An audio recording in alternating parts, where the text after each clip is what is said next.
Welcome, everyone. I am joined today by Larry Clark. He's the Managing Director for Global Learning Services for Harvard Business Publishing's Corporate Learning Division. So welcome, Larry. It's nice to have you. Thank you, David. It's nice to be here. All right. So you guys came out with a report recently, and I kind of wanted to talk about it because I found some things interesting about it. So, great.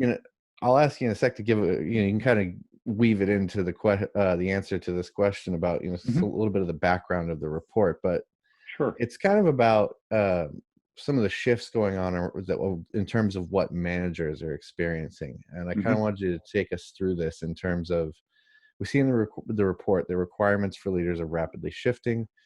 So obviously the nature of remote work has caused a shift in how we manage people on a one-to-one level as well as teams. But what else is shifting when we think about skills and interacting with people? Yeah, there's a lot going on. So to take a step back, what we did was we noticed that there were obviously, once the pandemic hit, a lot changed. And we work with organizations globally. So we were hearing about these changes and these shifts in not just what was going on with the business, but changes in leadership that were occurring, what people were seeing. So we said, let's get underneath this and let's figure out what we're actually seeing and kind of pull this together. And so what we did is we went out, we interviewed about 50 leaders of learning in HR, like talent leaders, HR leaders, learning leaders globally, touching most of the regions of the world, to find out like what actually is happening and what is shifting in the business context, and then based on that, what's happening in the area of leadership. So I guess what I'd answer your question by saying is that one way to look at it is both the content and the context of leadership seems to be changing. So on the context side, there's the obvious part that leaders and team members are physically isolated from one another. And even those of us who typically work remote no longer have options to get together periodically in person to make connections. We aren't really built for living in video conferences. And not everybody's context is video conference, but for many workers, they're now disconnected. So at the same time that's going on, home life has been affected. So like families together all the time, or single people isolated from friends and family, work and personal smeared together, you got it. So add to that a global recession, fear of the pandemic. So there's a ton of stress in the system right now. And leaders are starting to get lulled into thinking that because it's been going on for a while, people are learning to cope with that, and they aren't. The stressors are still there, and the people are weary from it. So that's a bit on the context side of it. What we saw on the content side is that organizations now are trying to figure themselves out again. And it's not just obvious industries like airlines or hospitality, but it's things like how do call centers work in this environment? How do supply chains work in this environment? And what we saw with a lot of organizations asking the question, how do we leverage digital technologies differently to adapt to very different market conditions? And what we saw is that businesses are finding the need to transform. And, I say that, it's kind of funny because we used to use that term a lot to mean incremental change. But now transform like really means transform, like tearing up the business model, closing one part of the business, doubling down on another. So leaders and their teams are experiencing more uncertainty than they've ever seen before. And employees are seeing that the organization and the patterns of work that they used to rely on aren't really predictable or trustworthy, if you will. So they're turning to their leaders to provide that anchor for them, leading through uncertainty, building that trust across the team, and moving that team into the future. So there's a lot going on right now with leadership that we saw. Absolutely. Yeah, I don't know if you ever really get used to the fully remote work. I know, both my wife and I work from home, and I was telling my mom about it the other day, and she was like, yeah. She's like, oh, yeah. That sounds horrible. Yeah. It is. I mean, it's like my team is living with our dog, and I'm meeting their cats, and kids are running in and out. It's a vulnerable time for people. It's a really interesting time. We're getting to know each other, sometimes in ways we really didn't even want to, Yeah. But it's part of the natural environment right now. People have to adapt to this, and leaders have to adapt to it too. Big challenge. Yeah, it's interesting because with that priority shift, and I think we're seeing this a lot around the conversation around well-being right now. And as everyone focuses on employee safety and health, how big of a challenge has that been in terms of shifting priorities for the managers themselves? Yeah, it was encouraging to see in our study, organizations prioritized health and safety really, really fast.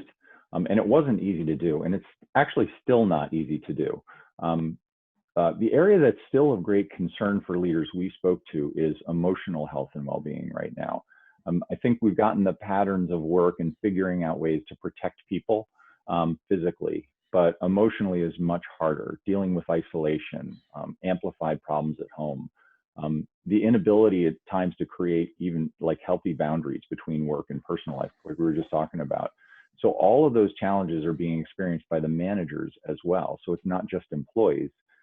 So leaders have a few new priorities that they need to address around this health and well-being. And these are part of those core shifts that leaders need to make in their approach to leadership right now. And some leaders are thriving, but a number of others, particularly in the middle manager area, have struggled with these. Four things I'll call out. One is the area of self-care. And I think of this as like keep your own tank full. And leaders need to be able to, that everybody knows when your boss's tank is empty, like when they're on their last thread, they're on their last nerve. What they need to do is model the way for others and also be authentic about their own journey, the things that they're struggling with. So that's the first area. The second one that's critically important, shifting priority for managers, is actually seeing your people. Like, you know, sometimes we say that, well, not every people manager is like a people person, but every people manager can ask questions.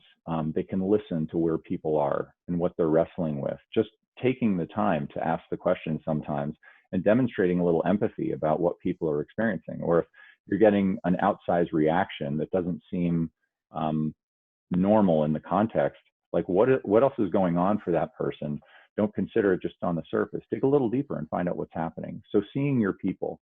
A third thing is around the area of flexibility, allowing people the space to navigate their situation in a way that will work for them. You know, someone who is single and isolated is going to have a different set of conditions from an employee safety and health and mental health than someone who has two preschoolers at home while she's working, or while he's working. So all of those kinds of things are requiring that managers allow a little bit of grace and a little bit more flexibility so people can cope with the situation in their own way. And I think the last thing is just keeping vision out there, keeping themselves and their people focused on where things are headed while acknowledging where people are. And it may not seem like a health and well-being thing, but it actually very much is, because the uncertainty of like not knowing what's going on creates a tremendous amount of stress. So we found it's really important for leaders to be able to keep that vision out there, that North Star out there for people, so they feel like they're heading in a predictable direction, even though the path to get there may not be that predictable for them.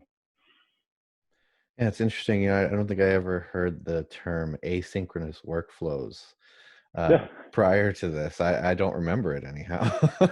And now I hear it all the time, you know? Yeah.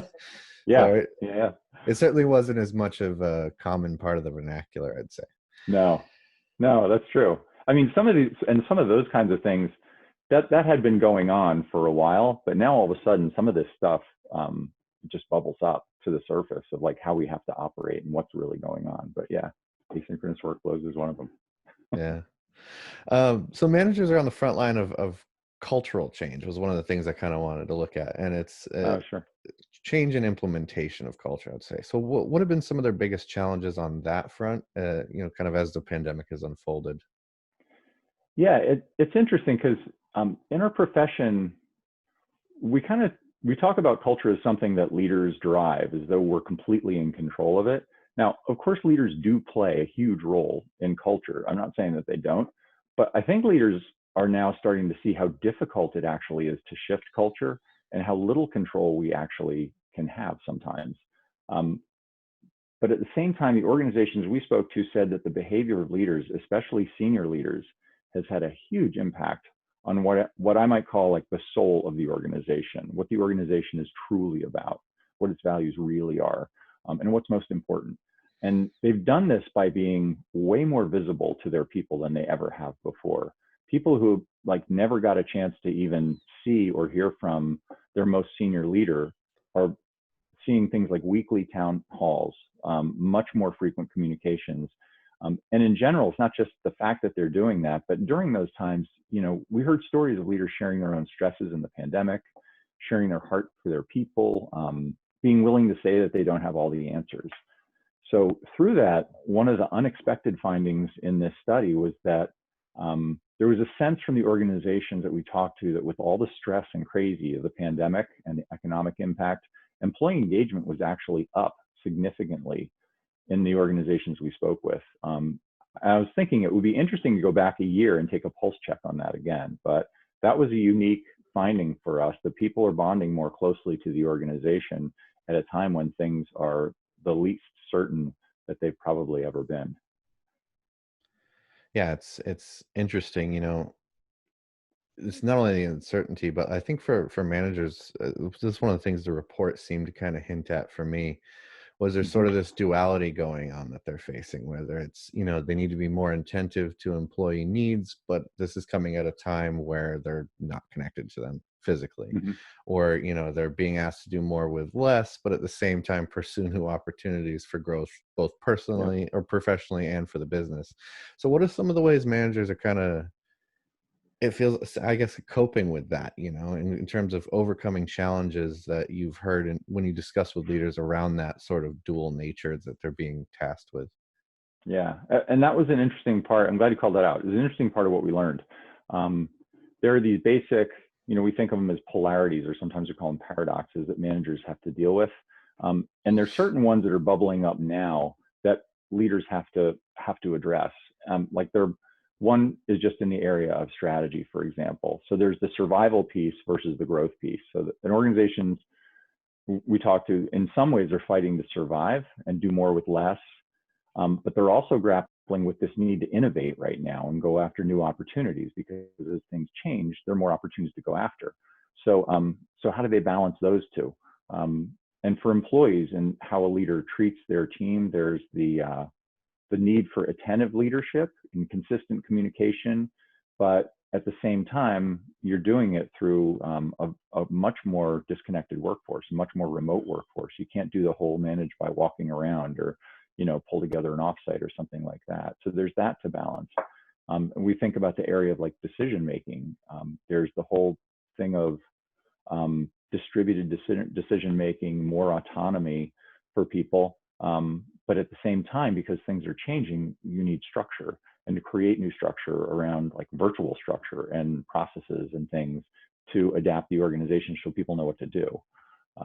And lastly, there was this one around productivity versus flexibility or work-life balance. So as you're talking earlier about like living on Zoom meetings and WebEx meetings, and you can be crazy productive in this environment, really focused at times, like I'm heads down at 10 hours worth of meetings, and I'm gonna do 2 hours worth of work to prep for my 10 hours of meetings tomorrow, right? You can also burn yourself out, and you're trying to do that in a context where, your kid may not be in school. There may be, taking classes remotely at home, and, like we're talking about, cats walking across your keyboard and things like that going on as you're trying to manage all that. So we heard that some leaders, especially the senior leaders, were more comfortable with navigating these polarities, this ambiguity and uncertainty, probably because they're used to more complexity in general and more uncertainty in the roles that they have.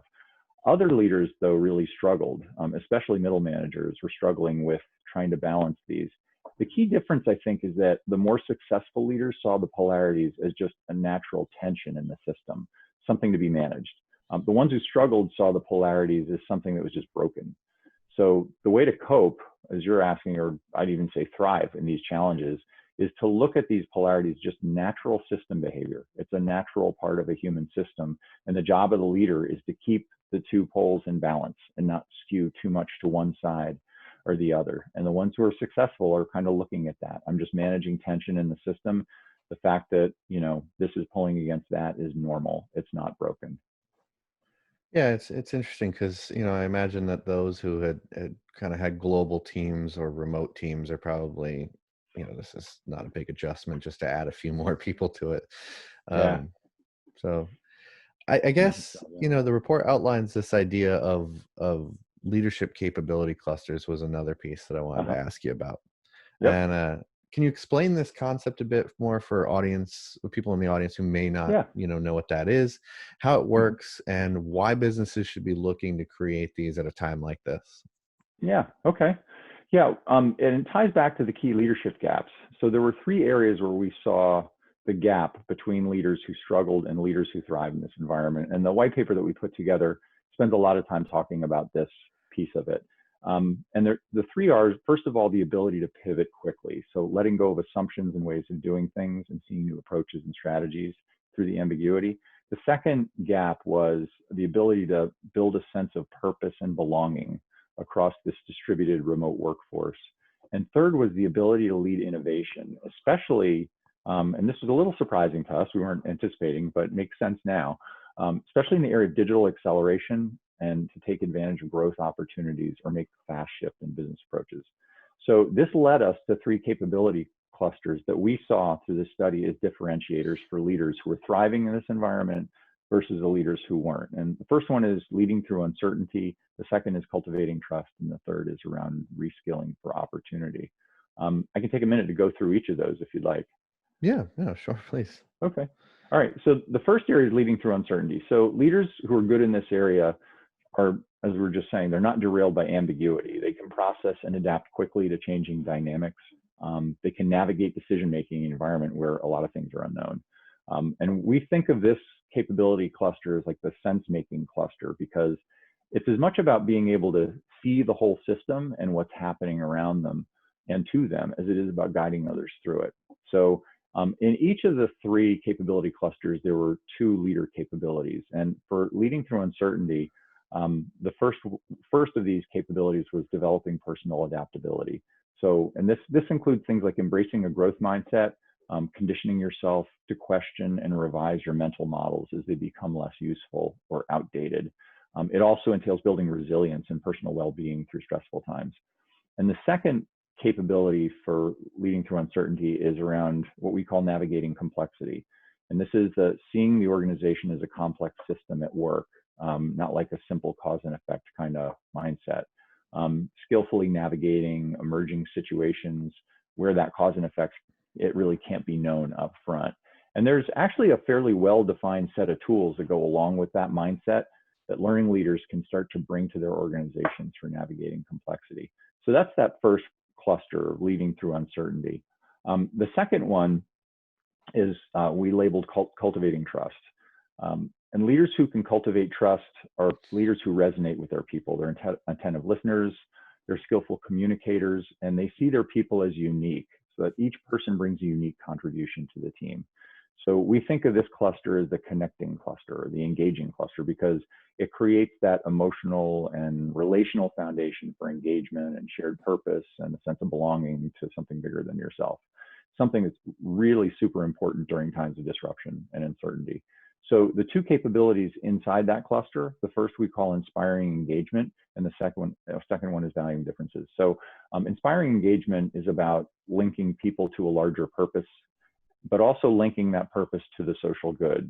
But at the same time, balancing that with giving people the autonomy and the empowerment to move the team toward that purpose. So it's about kind of creating that compelling North Star for the team and allowing them as a team to navigate to that without trying to overly control that process, because it's a crazy time right now and they're going to need to pivot quickly as they do it. The second part of it is valuing differences, and that's about moving inclusion like deeply into the way work is actually getting done. So we found that employees want more than having their differences just tolerated by the organization. They want the organization to leverage what's unique about them to make the organization better. So valuing differences provides that tangible way to do that. So that's the second cluster around cultivating trust. And we found in our study, the second piece around cultivating trust was actually one of the things that organizations, particularly their more senior leaders, were probably best at doing. And it was a very foundational piece to like manage the present, to keep people moving and that kind of thing. The third cluster we called reskilling for opportunity. Because the organizations are having to pivot more quickly to adapt, leaders need to be more forward thinking about the business. They can't just get stuck in, I'm dealing with a pandemic and just live in today. They have to be thinking forward and leading the organization forward. So while the other two clusters focus on addressing the current climate, reskilling for opportunity focuses on propelling the business into a brighter future. And that's why we think of this one as the business building cluster. So like the other ones, there are two capabilities for this. One is fostering innovation and the other is around building digital fluency. So fostering innovation is sort of the leader's side of innovation. So creating that environment where teams just naturally engage in the innovation process on an ongoing basis. So it's less about the structure and process of innovation, and it's more about, I guess, creating the culture of psychological safety. That term came up a lot. And curiosity and experimentation. What we find is, and this just isn't through this study, but just in general, we find that the interesting thing about innovation in a team is that many of the leaders who are great at fostering innovation, they themselves are not necessarily all that innovative. But what they can do is they can create that environment where people can bring forward innovative ideas. People can try new things. They can experiment. They can fail and not worry about failing, and just move on to the next thing. And the last area, the last capability is building digital fluency. So many of the changes that we're seeing with the pandemic are either driven by or heavily dependent on technology and data and analytics. So this capability focuses on a leader becoming conversant in key digital trends and looking for opportunities and ways to advance the use of technology and analytics to improve the business or even create new business models. So those are the three capability clusters, and those are the things that we were finding were what we saw as key differentiators. Leaders who were able to do these things seemed to thrive in this environment, and leaders who had gaps in these areas were suffering a bit in their leadership through this time.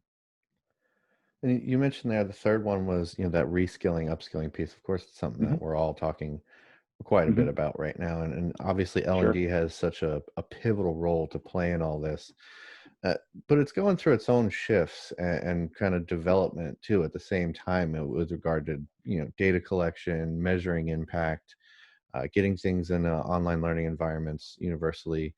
So how vital is it going to be for our HR and L&D to kind of collaborate and create a symbiotic relationship going forward? Mm-hmm. It's a great question. It's interesting. So I've been in the learning and HR and talent field most of my career, and I think right now is probably one of the coolest times I've ever seen for L&D and for HR. I think the strategic importance of L&D is really, really high right now. And what's cool about it is we get brought in early. This is one of the things that I've always loved about our profession. We get brought in early on things. There's a lot of flexibility right now too. So L&D leaders can't really be bashful. We need to move quickly, propose new ideas, and learning approaches. One of the things that came out in the study that was interesting to me too is that L&D right now is being asked to play a role that's a little broader than the traditional skill building role. So the role that L&D has had that sits sometimes on the fringes of its responsibilities in things like culture building, culture keeping, that's really moving to the foreground. So in learning and development, we're being asked to directly leverage learning as a mechanism to do other things that are usually outside of what we have to think of as our core. Includes things like connecting people to the organization's values and purpose, supporting employee engagement, addressing topics like wellness and work-life balance. The role of L&D now can be much greater in many more touches and many more ways to connect people to the organization and make them feel part of something larger than themselves. So it's leveraging learning as a communication and a value creation tool for the organization. And HR can recognize that value that L&D can bring to the table. And because of that value, the other thing I would say is I think it's time to rethink the digital learning ecosystem for a lot of organizations. Because of what I was just saying, there's a greater need for added scale, added reach, and the need to transition to more digital delivery just because of the conditions that we're under. And there's just demands on this expanding role beyond skill development. So all of that require a new or expanded set of digital tools and infrastructure. And what I found is that throughout my career, HR technology and learning and development technology can lag behind the tech that gets deployed for client-facing work or for business systems. And L&D and HR need to meet this challenge, like work together, as you're saying, like in a symbiotic way, and prioritize some of the critical digital learning infrastructure that can enable these new ways of embedding learning into the organization and measuring its impact. So what's encouraging is I've seen that there are learning leaders and HR leaders out there today who've made themselves so relevant to the operations of the business that they're able to get the support they need for these new approaches. And they're seizing this window of opportunity where everything is kind of unfrozen to create real change. So it's always wonderful to see when that happens. And I'd suggest that, you know, L&D and HR work on seizing the moment right now, and seize the day, go in there and take advantage of the opportunity while you've got some flexibility. Hey, it's interesting. You said, like you said, it is a cool time for L&D. And back in September, we did our annual online corporate learning event, Mm-hmm. and it was really fascinating. Some of the stuff that was being Mm-hmm. discussed. And shameless plug, we have our EMEA corporate learning event coming up in November, so be sure to check that out if you haven't. I wanted to leave you with one final question, and that is, this Sure. period, you mentioned it under the capability clusters, Mm-hmm. about the need for resilience and flexibility. They're so important right now. And I think that this period has really lent credibility to that idea more than ever. So as we face this period of time over the next, 5 to 10 years, where there's going to be an incredible amount of change going on around the workforce, around the business, what advice do you have for leaders about applying the lessons learned through this experience of this time? I think the main point is what you just said. This isn't going away. I think two things. First of all, I'd say my recommendation to leaders is build the capabilities now that are required to lead through this pandemic, because you're going to be leveraging them over and over and over again, well beyond this crazy season that we're in right now. And if I think about HR and L&D, what I would say is focus. There are a lot of things that we're able to do, a lot of things that are possible. But I would say it's critical right now to focus on those key differentiating capabilities, but not just in developing. I think it's in hiring, when onboarding, when promoting. Equip the organization with the leadership horsepower it needs in these critical areas so the organization can thrive under this new set of conditions. Because the organizations who are going to do that are going to be able to, I hear leaders sometimes talking about and use the term earlier, coping. It doesn't have to be about coping. There are the tools, there are the capabilities, there's the mindset that can exist that operates very well. And those organizations that can learn to do these things well will have a competitive advantage. And the leaders can feel they can feel on top of what's going on, understanding what's going on, and able to navigate that in a way where it feels like it should as a leader. It doesn't have to be a struggle. It doesn't have to be just getting through the day. There's so much that you can do, and so far organizations can go with it right now. Absolutely. Well, Larry, I want to thank you for joining me today. It's been been good talking. Dave, it's been wonderful. Thanks for the time, and